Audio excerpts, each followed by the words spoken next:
ನಾನ್ ಹೇಳ್ದೆ exam time ಒಳಗ reel share ಮಾಡೋದು ಬೇಡ, ಪಬ್ಜಿ ಆಡೋದು ಬೇಡ. ಕೇಳಿಲ್ಲ ನನ್ನ ಮಾತು. ಈಗ ನೋಡ ಒಬ್ರಿಕ ಗೌಂಡಿ ಕೆಲಸ ಮಾಡಾತನ. ನೀನ್ ಯಾರು? ಇಂಜಿನಿಯರ್. ನಾನ್ ಯಾರು? ಮೇಸ್ತ್ರಿ. ನಿನಗೆ ಎಷ್ಟು ಪಗಾರ? 18,000. ನನಗೆ ಎಷ್ಟು ದಿವಸಕ್ಕೆ ಪಗಾರ? 700 ರೂಪಾಯಿ ಇರ್ಬೇಕು. ಮತ್ತೆ ತಿಂಗಳಿಗೆ ಎಷ್ಟಾಯ್ತು?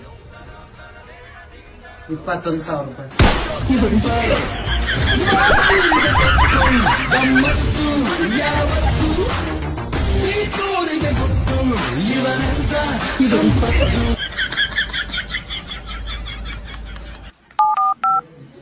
ಹಲೋ ಸರ, ಇನ್ನ ಮೇಲೆ ಕೆಲಸ ಬಿಡ್ತೇನ್ರಿ.